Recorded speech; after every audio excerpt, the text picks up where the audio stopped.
Niki kula insyaallah badhe matur sekitar 1/4 jam. Wau pas lomba kadose pun pinter sedanten. Dados sakjane sebagian sing jawab kudu ketok salah. Mergo nak bener terus dianggap diprogram. Tapi nak salah dianggap goblok, jadi repot teman zaman akhir niku repot. Tapi begini guys, kalau cerita sedikit. Di antara kebaikan khazanah-khazanah Islam niku adalah cerita-cerita tentang dialog para orang-orang hebat. Dulu di antara kebaikan tentu meninggalkan semua dosa, meninggalkan semua maksiat. Itu pasti dianggap kebaikan. Lalu ada beberapa wali, ini cerita ini di Minhajul Abidin, karangan Imam Ghazali. Ada beberapa wali yang karena ingin tidak dosa itu kemudian uzlah. Uzlah itu mengasingkan diri di hutan. Tentu menjadi tidak maksiat. Karena mereka jauh dari gemerlapnya dunia. Niki boten bela Gus Yasin karena wakil gubernur boten, tapi kersane menjadi wakil gubernur sing berdalil, berlisensi. Jadi boten dianggap hanya karir politik, tapi dianggap wakil gubernur yang berlisensi syariah. Kemudian karena orang-orang baik ini di tengah hutan tidak membina masyarakat. Masyarakat ini bisa dibina oleh orang-orang yang macam-macam. Bisa kelompok yang al-ladiniyah, tidak beragama, atau kelompok-kelompok yang sangat-sangat anti kemapanan atau anti kebaikan. Kemudian ulama-ulama yang nyepi niki, sing mengasingkan diri niki, diparani kalian kiai-kiai sing dikumpul tiang macam-macam. Yes, kumpul waliul amri, kumpul tentara, polisi, kumpul komunitas yang macam-macam. Tentu dengan asumsi mereka ini orang-orang baik yang untuk mempertahankan Indonesia. Diparani. Niki cerita tentang kitab Minhajul Abidin karanganipun Imam Ghazali. Diparani tentang Gunung Libanon. Karena cerita ini memang cerita ulama-ulama atau wali-wali yang uzlah teng Jabal Lubnan, kalau dalam bahasa Arab disebut Jabal Lubnan. Karena mereka di tengah hutan, mereka itu mengkonsumsi rumput, mengkonsumsi apa yang ada di hutan. Terus didhawuhi ya akalatal hasis taraktum ummata Muhammadin sallallahu alaihi wasallam fi aidil mubtadi'ah. Kamu enak-enakan di sini menikmati kesendirian, menikmati tanpa problem, tanpa gesekan sosial, tanpa macam-macam. Tapi Anda meninggalkan orang-orang dipimpin al-mubtadi'ah. Orang-orang yang tidak beragama, yang bid'ah, yang mudillah, yang macam-macam. Jadi intinya fikih kados Mbah Maimun yang membolehkan Gus Yasin wakil gubernur dulu bab DPR RI, terus beberapa putrane putu juga banyak yang jabat. Itu adalah sanad muttasil bahwa dulu ulama-ulama itu enggak pernah membiarkan negaranya tanpa arah atau tanpa panduan ulama. Karena ketika kita uzlah atau menyendiri, itu artinya taraktum ummata Muhammadin fi aidil mubtadi'ah. Karena membiarkan orang yang misalnya berfaham ekstrim atau berfaham kiri atau berfaham yang tidak positif, kemudian ini membentuk masyarakat kebanyakan. Tapi berkahnya para kiai-kiai yang masih kumpul di instansi pemerintah, kumpul-kumpul di komunitas publik, maka ada pembinaan, ada sosialisasi, ada visi-visi untuk menjaga keutuhan Republik Indonesia. Terus itu pelajaran bahwa ketika kita menghindari kumpul-kumpul sosial atau komunitas sosial, sebetulnya ada sisi negatif. Inikum taraktum ummata Muhammadin sallallahu alaihi wasallam fi aidil mubtadi'ah. Sebab niku sanad-sanad yang mutasil di kita niku disebut alladzi yukhalitun nasa wa yasbiru ala adanahum khairun minal ladzi la yukhalitun nasa wa la yasbiru ala adaru. Orang-orang baik yang kumpul, yang ikut sosial, ikut berproses sosial, dan menyabari ketika kecewa, itu lebih baik ketimbang orang baik kemudian milih menarik diri dan layas biru ala adahu. Lane kados kula sing kula alami teng awak kula piyambak pun tengah-tengah. Kula niku rapati nampa tamu nggih mboten pati nampa pengajian. Tapi saya tetap ngaji terbuka. Tetap punya komunitas sosial, saya masih kerja di Jakarta, di Jogja juga masih punya jamaah ngaji. Karena sekali itu tidak, maka tidak ada sarana ya, atau wacana atau visi atau apalah yang positif untuk ikut menjaga Indonesia. Terus niki kalau ngandani teng lare-lare, tenggene alumni-alumni mriki bahwa di antara visi terbaik Islam adalah tidak membiarkan bangsa ini rusak. Fi aidil mubtadi'ah. Ya tinggal nanti konteksnya kalau sampai misalnya pikiran-pikiran terlarang ya fi aidihim, tapi apapun itu ngendikane Imam Ghazali, wali-wali yang memutuskan menyendiri dan tidak mau bersinggungan secara sosial karena takut salah, takut dosa, niku diingatkan oleh wali-wali yang lebih tinggi makomnya, yaitu karena wali-wali yang uzlah tadi disebut ya akalatal hasis taraktum ummata Muhammadin sallallahu alaihi wasallam fi aidil mubtadi. Kemudian cerita terakhir niki ngaji sekedap mawon. Karena ngaji seperti ini itu merapati penting, sementing itu istiqomah kiai ini. Ya istiqomah kiai ini, wong kiai ini teng Semarang itu ke virtual itu kono apa ya ora roh, utawa model wali ya ora roh. Pokoke husnudzon nonton mawon. Cerita terakhir Imam Ghazali itu pernah memutuskan uzlah. Memutuskan uzlah sampai di masjid-masjid Damaskus, Kila sampai di masjid Palestina. Tapi beliau memutuskan uzlah setelah terkenal ngarang Ihya. Setelah terkenal karena Ihya itu semua mufti, semua ustadz itu kalau berdalil, kalau berargumentasi itu bilang qalal Imam Hujjatul Islam Al-Ghazali. Sehingga beliau tidak nyaman, jangan-jangan saya soleh ini karena tertekan nama besar, disebut Hujjatul Islam, disebut Al-Alim Al-Alama. Maka beliau ingin membuktikan kalau solehnya ini individual, meskipun sendiri juga tetap soleh. Terus beliau uzlah.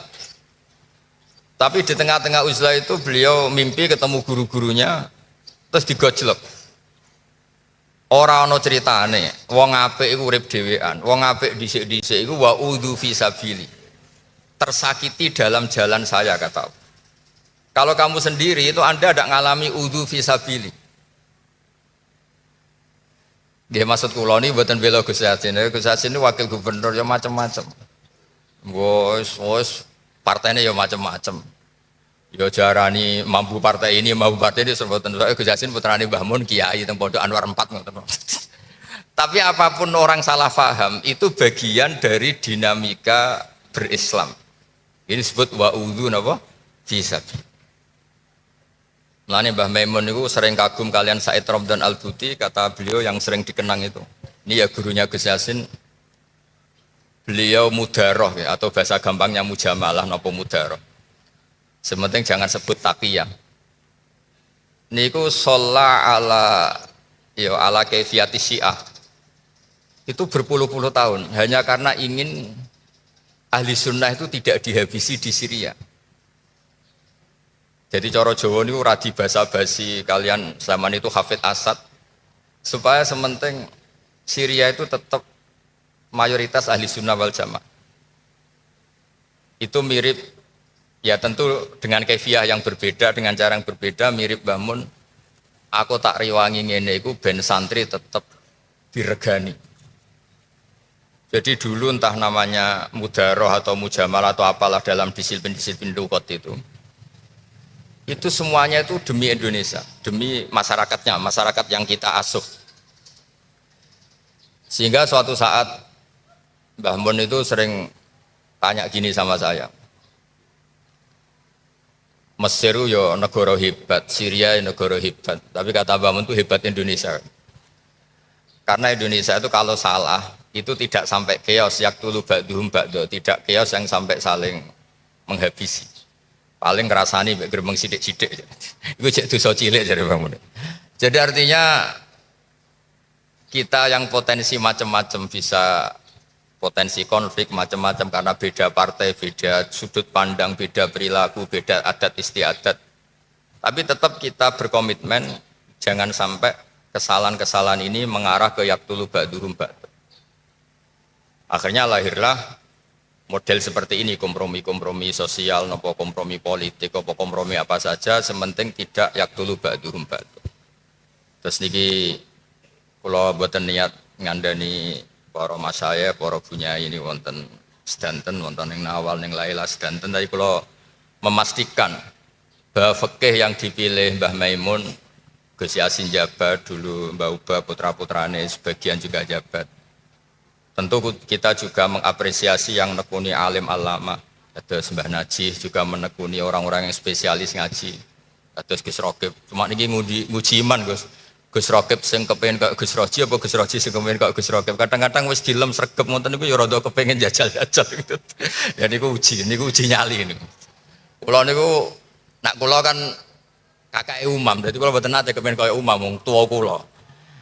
Terus istiqomah kula luwih kuat. Gus Rokib kan sing jabat wadike, dadi kadang-kadang tergoda terus niki nguji niki. Terus kalau suwon ini ditadwin oleh tim tadi yang tukang ngetes tadi, ditadwin, dibukukan bahwa memang kita tidak boleh taraktum ummata Muhammadin sallallahu alaihi wasallam fi aidil mubtadi'. Sekali ini tidak Anda tadwin, dikira karir-karir politik Gus Yassin itu hadun nafsi, itu masalah. Kalau kita tidak mengkaji ini dikira hadun nafsi. Padahal zaman Mbah Hashim itu sudah sangat berkeinginan Gus Wahid Menteri Agama. Setelah itu anaknya Mbah Wahab, setelah itu terus sampai keluarga Sarang dulu itu ada yang bernama Ki Fatur Rahman, hidupnya di Merak Urak, di daerah Kerak, daerah pokoknya agak utaranya Tuban, utara barat. Ini udah di Menteri Agama. Makanya dulu ada Universitas Islam Indonesia itu pendirinya mulai Gus Wahid, tokoh-tokoh Muhammadiyah termasuk Ki Fatur Rahman. Itu juga karena tidak ingin komunitas Islam tidak jadi leader di pendidikan. Akhirnya lahirlah Universitas Islam banyak di Indonesia, terus ada yang resmi negara kayak IAIN, terus ada sekolah-sekolah tinggi yang dimiliki Gus Zofur. Akhirnya Islam menjadi komunitas besar dan jadi model keren ya dalam berperilaku, dalam berperadaban. Makanya ini penting supaya kita berislam itu ya baik-baik saja. Islam yang benar-benar rahmatan lil alamin, Islam yang enggak dianggap problem bagi masyarakat Indonesia.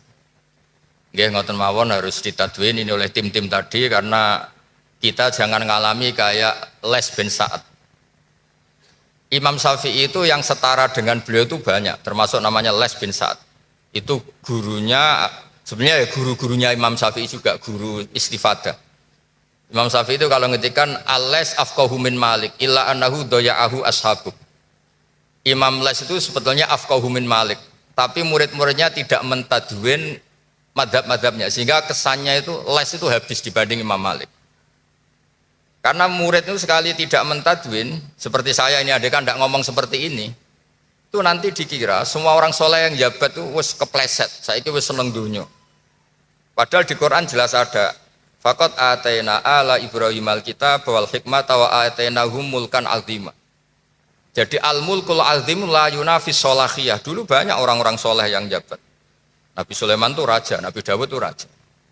Tapi tentu bunyai-bunyai hanya suka suaminya raja. Ora usah contohnya bojone akeh, itu mesti menolak itu kalau diteruskan wajah kias.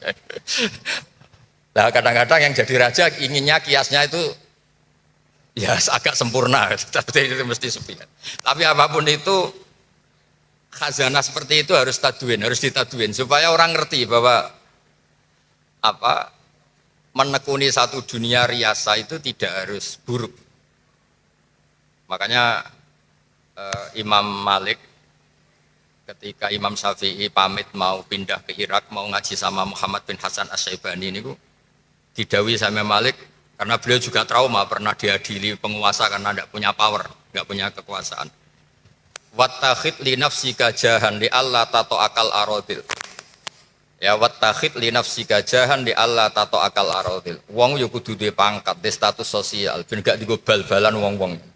Jadi ini hujah-hujah fikih yang pernah saya utarakan di dalam Mbah Maimun ketika entah hari keberapanya, supaya kita sebagai lembaga akademik, lembaga ilmiah itu apa-apa itu dipandu oleh ilmiah. Misalnya kita mencintai instansi polisi karena itu cara kita untuk melawan peredaran narkoba, melawan kejahatan, melawan hal-hal yang sifatnya kriminal. Kita mencintai instansi yang lain karena itu cara negara mengelola kemaslahatan Indonesia. Jangan sampai orang terus tidak berpikir fikih, terus tiap kiai, para pejabat, paling golek duit, paling golek proposal. Ini hanya berbasis suudzon. Nah kalau sampean tanya, tapi yang begitu kan banyak. Salahnya kiainya sudah disuudzoni kok tenan itu. Salahnya kiainya sudah disuudzoni kok tenan. Nggih, ngoten mawon. Assalamualaikum warahmatullahi wabarakatuh.